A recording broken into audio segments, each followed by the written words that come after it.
رب العالمين بارئ الخلائق أجمعين باعث الأنبياء والمرسلين ثم الصلاة والسلام على أشرف الخلق وأعز المرسلين حبيب إله العالمين أبي القاسم المصطفى محمد اللهم صل على محمد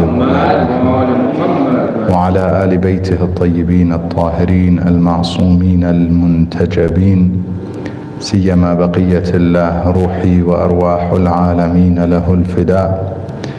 قال الله الحكيم في محكم كتابه الكريم بسم الله الرحمن الرحيم واكتب لنا في هذه الدنيا حسنة وفي الآخرة إنا هدنا إليك قال عذابي أصيب به من أشاء ورحمتي وسعت كل شيء فسأكتبها للذين يتقون ويؤتون الزكاة والذين هم بآياتنا يؤمنون. آمنا بالله صدق الله العلي العظيم. Dear Mu'mineen and Mu'minat, brothers and sisters, Assalamu alaikum wa rahmatullahi wa barakatuh. Jumu'ah Mubarakah upon everyone. May Allah subhanahu wa ta'ala make this a blessed day for all of us, a day of reflection, a day of purification, and an opportunity to return to Him, inshaAllah. كل يوم لا يعصى الله فيه فهو عيد. Friday is a Eid. Eid is a day that we return to God, and the real Eid is a day that we don't disobey God on that day. In other words, it is not the time and the transition of time from one day to another, one sunset to the next sunrise and so on.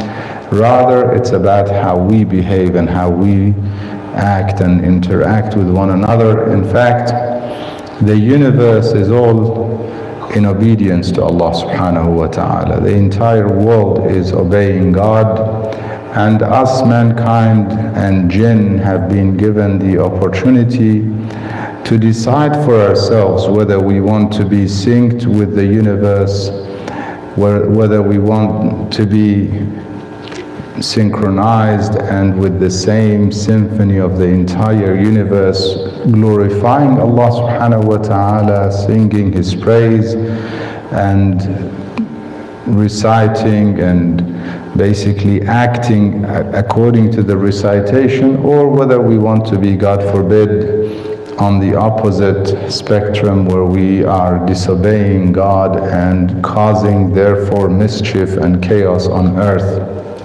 This is up to us. God's mercy encompasses everything. In this ayah that I began with from Surah Al-A'raf, Allah subhanahu wa ta'ala says that my mercy وَرَحْمَتِي وَسَعَتْ كُلَّ شَيْءٍ. My mercy encompasses everything. Has the capacity. Wasa is about capacity. My mercy has the capacity to have everything under its cover, basically, under its umbrella. The mercy of Allah subhanahu wa ta'ala. The mercy of Allah subhanahu wa ta'ala is not limited. It encompasses everything. It has the capacity to cover everything. However, the same ayah continues, Allah subhanahu wa ta'ala continues to say, this mercy which encompasses everything, I will make it mandatory. فَسَأَكْتُبُهَا. For who? لِلَّذِينَ. There are three characteristics given to those whom God makes His mercy mandatory for them. فَسَأَكْتُبُهَا. The same mercy that He says, وَرَحْمَتِي وَسَعَتْ كُلَّ شَيْءٍ. My mercy encompasses everything. Before that, and this is why I often remind mu'mineen and mu'minat, my dear brothers and sisters, that Quran has both wa'id and tahdeed at the same time, warning and good news at the same time. It's filled with ayat of that nature. The end of Surah Al-An'am, for example, is an example of that. Many ayat, where in fact in some of them it is, the adhab is put right next to rahmah. In other words, you need to be mindful of the fact that God is merciful. You need to be reminded often that you can return to Him and He will accept you. He is more loving than a mother that you return to her after being disobedient or being disrespectful or being in the wrong in any way, shape or form. You come back and with a little, with your arms open or with a little smile, they open their arms to you. This is how parents are. This is how a mother and a father is. God is more merciful and loving to us than those parents whom He made that way for us. He created them and gave them that much love and mercy to be merciful towards their children. Therefore, His mercy is there. We need to be mindful of it and reminded of it and act on getting more of it, in fact. And at the same time, we need to be aware of also the consequences of our actions, which are set in God's books. It is set in the formative level of the creation, and this is referred to as adab. We translate adab as perhaps punishment or torment, if you want. But it's not necessarily that. Rather, I would rather understand it and I would rather explain it to my brothers and sisters as merely the consequence of our actions. Meaning what? For example, if I bring something hot, if I bring an iron rod that's heated in the fire or in the oven, and I put it on my skin, God is allowing it to burn me, yes or no? He is allowing it. But He has set that in the formative level of the creation. And it's up to me whether I want to hold into a heated iron rod or bring something to hold it with it or cool it before I hold it. It's up to me. In the end of the day, it's up to me to do the things that bring me the hellfire, wal-'iyadu billah, or stay away from the hellfire. His mercy is everywhere, encompasses everything. Therefore, He reminds us again and again. He guides us, warns us. Again and again, He sends messengers, and the successors of the messengers, they are such merciful individuals, kind individuals, that they sacrifice their own comfort, convenience, and lives for us to be guided so that we avoid the wrong consequences of wrong actions or the bad consequences of wrong actions. This is ultimately what God is constantly helping us with through His mercy. And on the other hand, He reminds us, فَسَأَكْتُبُهَا. Now we want to increase in acquiring more and more of God's mercy. So here He says, فَسَأَكْتُبُهَا, that mercy that is encompassing everything, I will make it mandatory. I will write it for those who possess three characteristics, He calls. The first one, He says, لِلَّذِينَ يَتَّقُونَ. The second one, وَيُؤْتُونَ الزَّكَاةِ. And the last one, وَهُمْ بِآيَاتِنَا يُؤْمِنُونَ. Three, and inshallah we'll try and briefly translate and explain those. First one, لِلَّذِينَ يَتَّقُونَ. We just mentioned that it is our own actions that result into fire of hell, result into the torment of hell. It's literally our own reflection of our own actions. And therefore, the translation of taqwa, which is often to guard, some people they say to guard from God. And I urge mu'mineen and mu'minat to not misunderstand this concept.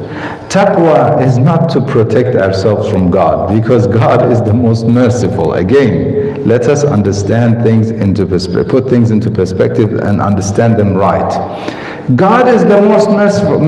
Why do I need to guard myself from Him? No, I am guarding, or taqwa is to guard from the consequences that he has set in the formative level of the creation. Therefore, we're guarding from what? Guarding from sins, guarding from disobedience, guarding ourselves and protecting ourselves from the consequences of our own actions. How? Avoid those actions. Avoid what God has made forbidden, because it is harmful. Some of those harms you see here, some of it you don't see, but eventually it is so bad that it generation after generation causes damage to the human society. This is why God made it forbidden, and this is why He warned us that you will see its consequences. Before you see it here, before you see it in the hereafter, you will see it here. Some of it you may not see yourself here, but you will see definitely in the hereafter. Nonetheless, it is harmful. Stay away from it. This is why He says, my mercy, the special mercy that encompasses everything, I will make it mandatory. For the first group, first characteristic of those group is الَّذِينَ يَتَّقُونَ. The second one, يُؤْتُونَ الزَّكَاةِ. وَالَّذِينَ يَتَّقُونَ وَيُؤْتُونَ الزَّكَاةِ. So they don't just guard, but they have a responsibility. One thing is to protect, guard. One thing is to make sure we're dutiful, we're doing the right thing in terms of our duty to God. This is taqwa. But another thing is to act. Guarding, defensive mode. Now, active mode, not just defensive mode. They take action. What is their action? That action makes sure, or ensures, that kind of action ensures that we are way far, we are so protected and way far from the fire or from any consequences of our actions. What is that? It is zakat. وَيُؤْتُونَ الزَّكَاةِ. So one thing is they guard, and they want to go higher and get more protection. They purify their wealth. Talk is cheap. This is what often they say. People, you can see them when it comes to giving from what God has entrusted them with. They think it's theirs, therefore they become so protective and possessive. I don't want to give it. Whereas a believer knows that it's entrusted from God with them, and therefore they put it where it belongs. They give it where it's due. They don't feel stingy. They don't feel miserly. They feel generous, and they give it generously. This is the action of believers, and this is this right after guarding. He says, my mercy I write for those who are guarding. Yes. Second is they are giving.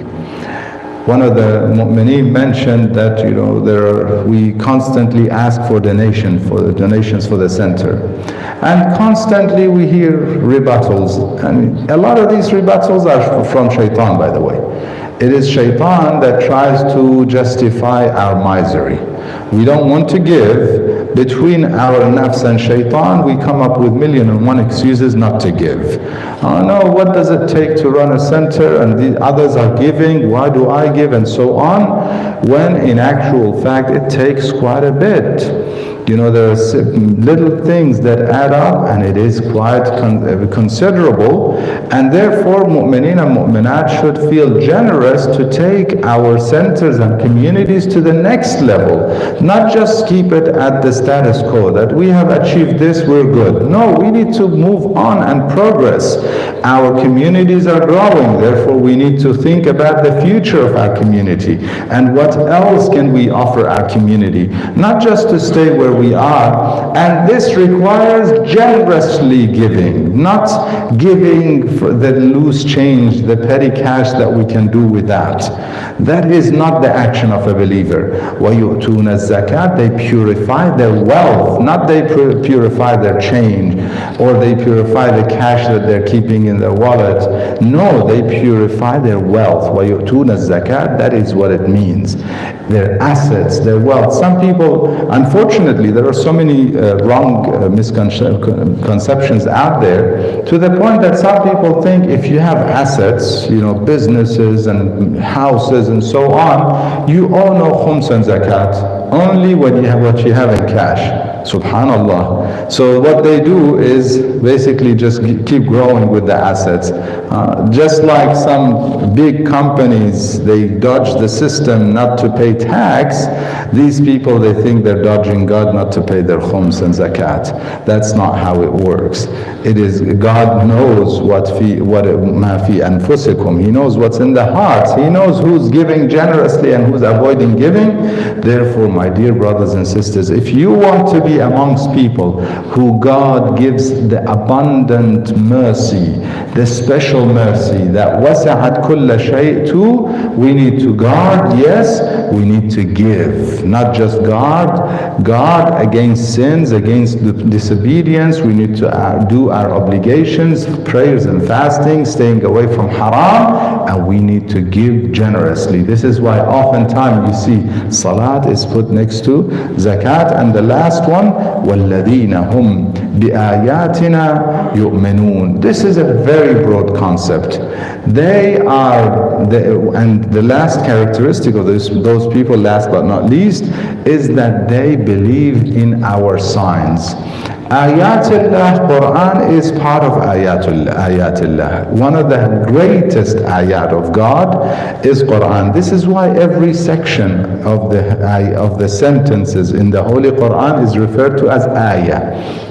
Ayah is a sign.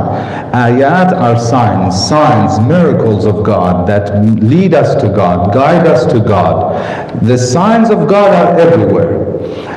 قُلْ لَوْ كَانَ الْبَحْرُ مِدَادًا. If the entire ocean was to be the ink, and you turned all the trees into pens to write the ayat and the sign and the kalimat of Allah subhanahu wa ta'ala, you will not be able to. It will run out before you are done writing the signs and the words of God. Ayatullah are everywhere.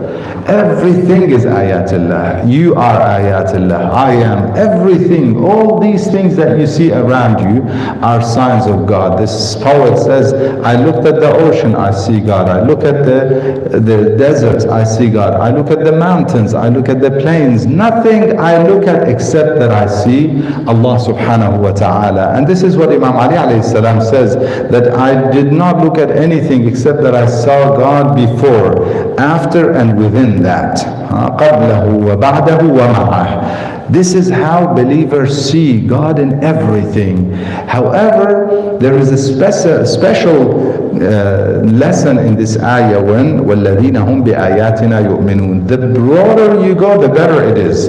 In the sense that, yes, if you believe in the signs of God, therefore if this staff is in my hand and I know that this is one of the signs of God, I would not disobey God with this.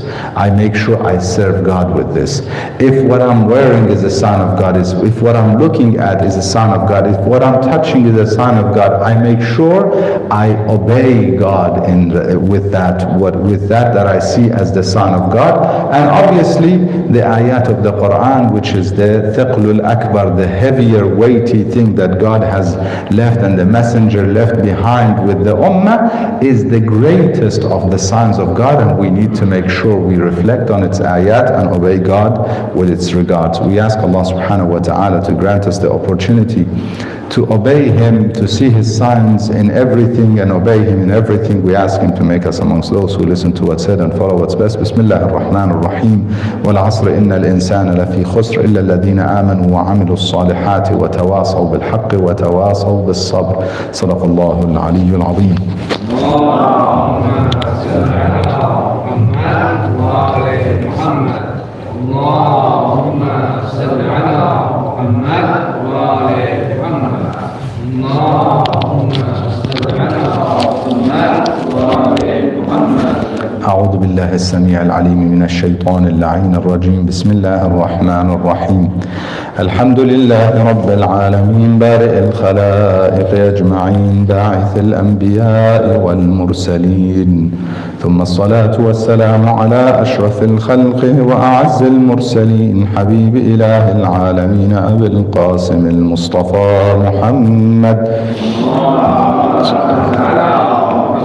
اللهم صل على محمد المصطفى وعلى علي المرتضى وفاطمة الزهراء وخديجة الكبرى والحسن المجتبى والحسين الشهيد بكربلاء وعلي بن الحسين زين العابدين ومحمد بن علي الباقر وجعفر بن محمد الصادق وموسى بن جعفر الكاظم وعلي بن موسى الرضا ومحمد بن علي التقي وعلي بن محمد النقي والحسن بن علي العسكري والحجة القائم المهدي الإمام المنتظر صلوات الله عليهم أجمعين. اللهم وال من والاهم وعاد من عاداهم وانصر من نصرهم واخذل من خذلهم والعن من ظلمهم. اللهم اغفر للمؤمنين والمؤمنات والمسلمين والمسلمات الأحياء منهم والأموات. تابع اللهم بيننا وبينهم بالخيرات إنك مجيب الدعوات إنك على كل شيء قدير. عباد الله اتقوا الله وتزودوا فإن خير الزاد التقوى واتقوا الله لعلكم تفلحون. Dear mu'mineen and mu'minat, brothers and sisters, once again assalamu alaikum wa rahmatullahi wa barakatuh. Jumu'ah mubarakah upon everyone. In this second sermon I remind myself and my brothers and sisters of the provision of taqwa. أوصيكم ونفسي بتقوى الله فإنها زاد المبلغ. To be conscious of our duty to God in everything that we do in our life. One thing that we are approaching is the new year in the Gregorian calendar, and we need to understand that this is nothing to do with a specific religion. It is a calendar that we live by our day-to-day lives. And we do recognize the change in the numbers, so soon we will be writing 2023, 23.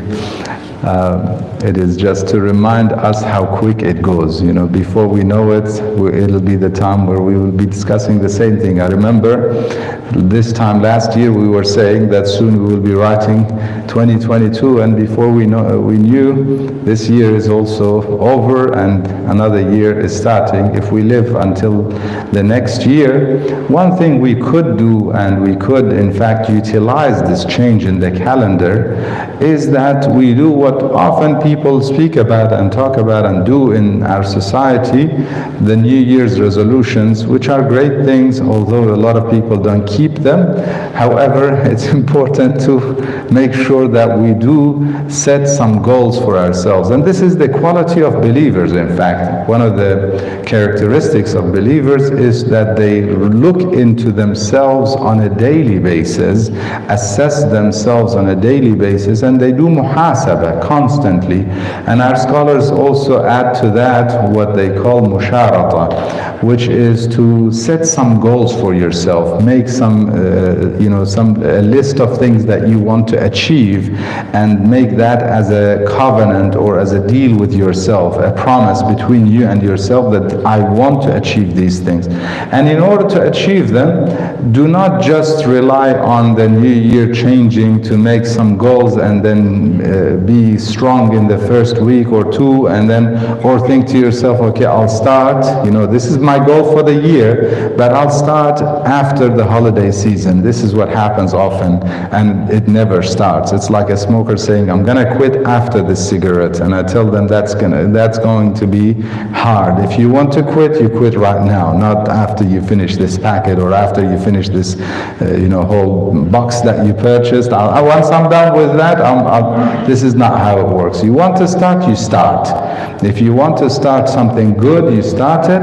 However, a good trick is that start something achievable, smart goals, something that you can do, something that is not so big, and then you build from that. You don't start something so huge that you will not be able to maintain. For example, if you want to do your nawafil, 51 rak'ah, okay, day and night, 34 nawafil, If you want to do them and you haven't done any nawafil until now, I suggest you start with only adding 2 rak'ah and maintaining it. After Isha prayer, there's 2 rak'ah sitting down. You do that and maintain that. Then next year, I'm going to start doing my nawafil, starting with 2 rak'ah and build from there. Then you can add 2 rak'ah before Fajr. That's another 4, so another 2. So you're up to 4 now. You have another 30 to go. It's not too much. If you build gradually, it'll happen. But if you take a big bite that you cannot chew, you'll end up choking. So take one step at a time, small steps. There's a famous saying that a traveler is not one that sometimes runs and next thing is sitting. A traveler is one that walks but constantly walks, continuously, constantly walks. Aheste و پیوسته, that's what they refer to. Constantly, slowly but constantly, continuously continues on the journey so that we can maintain what we achieve. So this is important. Good time of the year, set some goals for yourself. I want to start reading books. It is now books are becoming antique, or forgotten. We never have books. They used to have books in our in the history of mankind, but it is a shame. In fact, Imam Ali alayhi salam speaks about books as being the place where knowledge and science is preserved. كل علم ليس في القرطاس. It is said to be his poem that every knowledge that's not on pen and paper, it'll be lost. And believe me, every study that you do, if it's not organized with some structure, books, it will not get you far. Okay, you will have some scattered information, but to say that you have knowledge, it's almost like saying somebody reads a lot and watches a lot of videos, now he's a doctor, he can perform operations. And you see, no, that's not how it works. He has to go and read some books, finish cover to cover certain books, and study under professors at university, then they can say they're a doctor, graduated, they can perform operations. Similarly, in any field that you want to improve in your knowledge, read books. Don't watch videos on this and that application and anti-social media and think that this is helping you gain knowledge. This is not how it works. So set yourself some goals for the new year. Set yourself some reading goals. Every night I'm going to read 2 pages, okay? Then you can go to 5 pages. Then you can go to 10 pages. You will get addicted. Believe me, reading is a very good addiction, and it is addictive. If you start reading, you will get addicted that you want to finish books in the same night. But don't sleep late and miss your Fajr either.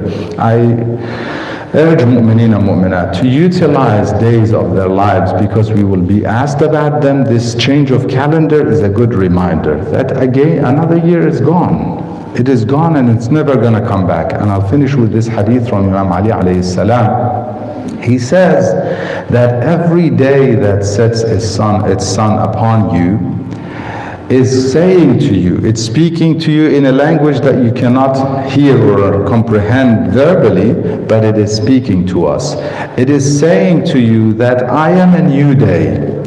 Do in me as you please. Because if you do good, I will witness for you, and if you do bad, I will witness against you on the day of judgment. And once I'm gone, you will never see me again until the day of judgment. Every day is an entity that will witness for or against us. Every year, the same thing. Therefore, my dear brothers and sisters, utilize the time. This change of year is a good time to reflect. What have I achieved since last year? This time last year, this time this year, have I achieved? Have I improved?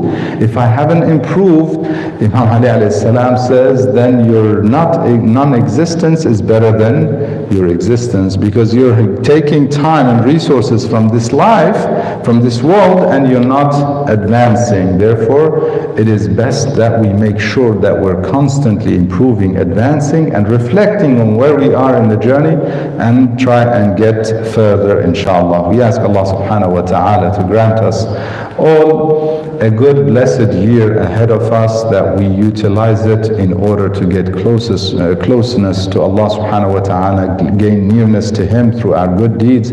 We ask Him to make us amongst those who listen to what's said and follow what's best. Bismillah ar-Rahman ar-Rahim. قل هو الله أحد الله الصمد لم يلد ولم يولد ولم يكن له كفوا أحد. صدق الله العلي العظيم.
بسم الله الرحمن الرحيم. الحمد لله رب العالمين الرحمن الرحيم مالك يوم الدين إياك نعبد وإياك نستعين اهدنا الصراط المستقيم صراط الذين أنعمت عليهم غير المغضوب عليهم ولا الضالين. بسم الله الرحمن